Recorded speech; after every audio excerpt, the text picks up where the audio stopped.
조잘조잘 말 잘하던 우리 아이, 대체 어디 갔을까요? 사춘기가 되면서 갑자기 말문을 닫아버린 아이, 어떻게 교육해야 할지 오늘 같이 살펴보도록 하겠습니다. 안녕하세요. 교육환경 디자인 전문가 강미라 전도사입니다. 이번 프로그램을 통해 기독교 자녀 교육의 기준을 세워보기로 했죠. 정말 쉽지 않은 일이지만 이 프로그램을 통해 많은 부모님들과 가정들 그리고 자녀들이 성경에 근거한 자녀 교육의 기준을 세우고 매일의 삶에서 주님과 동행할 수 있기를 바랍니다.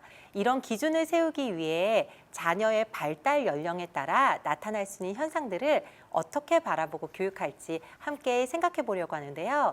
이번 시간을 시작으로 7회에 걸쳐 먼저 청소년 시기 자녀들에 대한 고민부터 다뤄볼게요. 그 첫 주제로 말 안 하는 사춘기 아이, 자녀 교육 어떻게 할지 이야기 나눠보도록 하죠. 주제가 벌써 너무 답답하시죠? 분명 얼마 전까지만 해도 말 잘하던 아이였는데 갑자기 대화를 거부하는 아이를 보며 속상해 하시는 부모님들 있으실 거예요. 사실 이것은 겪어보지 않으시면 얼마나 답답한지 공감이 안 되실 거거든요. 현재 어린 자녀를 두신 부모님들 중에서는 아이가 말을 너무 많이 해서 힘든데 오히려 말을 안 하면 더 낫지 않아? 라고 생각하실 수도 있어요. 문제는 말을 안 하는 것보다 그로 인해 결국 관계가 깨질 수 있다는 겁니다. 부모님은 말을 거는데 아이가 지속적으로 대답을 안 하거나 최소한의 대답 외에 다른 말을 하지 않는다면요, 부모님도 마음에 상처를 입게 돼요. 상처를 받지 않으려고 점점 말을 걸지 않게 되겠죠. 이런 상태가 오래 유지되다 보면 습관처럼 굳어져서 더 대화를 안 하게 된답니다.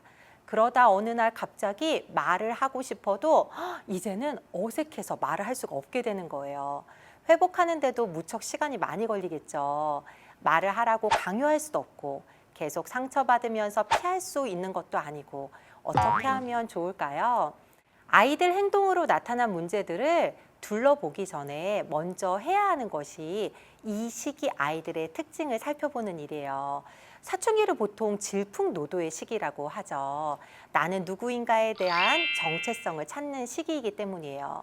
그렇기 때문에 아동기까지 보이던 정방향의 성장의 모습보다는 정체되거나 퇴행하는 듯한 모습이 포착되기도 합니다.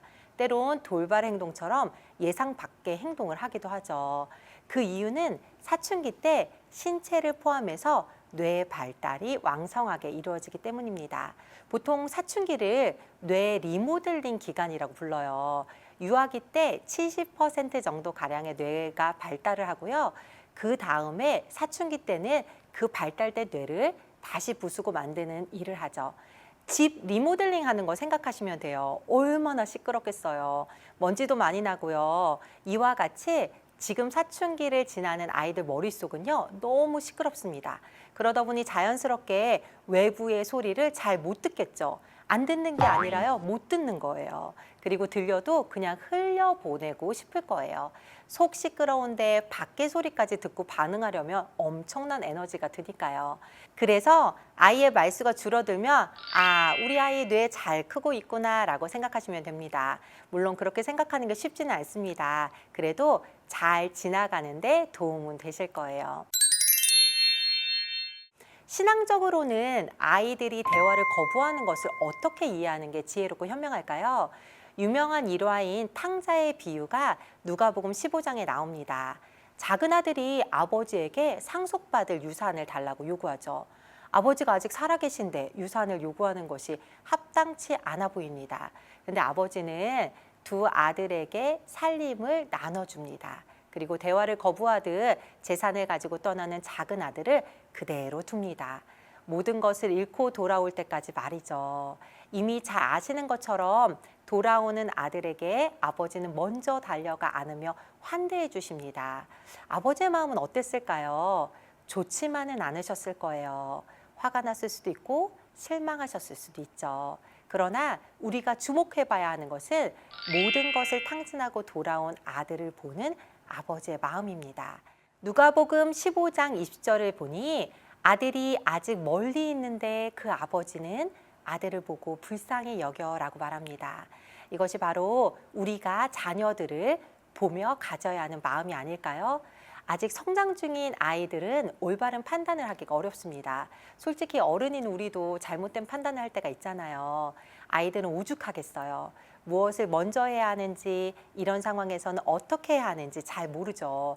뇌가 발달 중이어서 의사결정을 하고 사리 분별을 하는 것이 더 어려운 때가 바로 사춘기 때입니다. 그래서 갈등이 일어나서 왜 그랬어? 라고 물어보면 나도 왜 그랬는지 몰라요 라고 대답하는 경우가 대부분이에요. 그리고 그게 사실이고요. 그런 아이를 성경적 아버지와 같은 긍휼히 여기는 마음으로 아유 그래 너도 큰 은혜 알 쓴다. 그럴 수도 있지. 괜찮아. 내가 여기서 너를 기다리고 있어 라는 마음으로 품어주시면 어떨까요? 지금은 대화를 거부하고 말을 안 해서 답답하고 화가 날지 모르지만 아이는 결국 자기의 성장 시간을 지나 부모님에게 다시 말을 걸고 다가올 때가 생길 겁니다. 탕자가 아버지에게 돌아온 것처럼 말이죠. 그때 다른 말 없이 아이를 받아주기만 하면 됩니다. 이게 참 어려워요. 잔소리 안 하고 훈계 안 하고 그냥 받아주는 게요. 아이가 성장과 방황의 시간을 채운 후에 돌아올 수 있도록 아이의 자리를 남겨두세요. 아이가 대학 갔다고 방 없애실 건 아니잖아요. 방학 때 돌아오면 사용할 수 있도록 방을 놔두는 것처럼 대화할 수 있는 기회와 마음도 꼭 남겨두세요. 말 안 하는 사춘기 아이를 위해 부모님이 해줄 수 있는 것은 우리 아이가 보이는 미숙한 태도와 아이 자체를 혼돈하지 않는 거예요. 아이가 대화를 거부하는 것이 부모님을 거부하는 것은 아닙니다. 다만 속이 너무 시끄러워서 잠잠해질 때까지 시간이 좀 필요한 거예요. 아이가 말을 안 한다고 부모님을 무시하는 게 아니랍니다. 지금 뇌가 크느라 정신이 없어서 부모님 말씀이 잘 안 들리는 것뿐이에요. 눈에 보여지는 태도에 매몰되어 정작 중요한 것을 놓치지 않으시길 바랍니다. 혹시 혹 때려왔는데 혹 붙이고 가는 느낌이신가요? 시청자 여러분들 중에 더 답답해졌다고 여기시는 분 계실지 모르겠어요. 기억해야 하는 것은 아이들 성장은 장기 프로젝트라는 거예요. 시간이 오래 걸립니다. 최소한 20년이 걸리죠. 그렇기에 아이가 클 수 있는 충분한 시간을 주시는 게 중요합니다. 부모님이 생각하고 계획한 성장 시간 말고요. 아이 스스로 연그러가고 성장하는 시간 말이에요. 그 속도는 아이마다 다 다르답니다.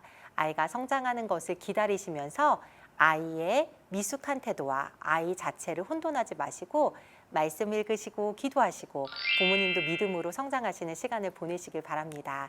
성장의 중간중간 서로 만나서 아, 너도 컸고 나도 컸구나 기뻐하는 점검의 시간들 가지시는 복된 가정들이 되기를 축복합니다.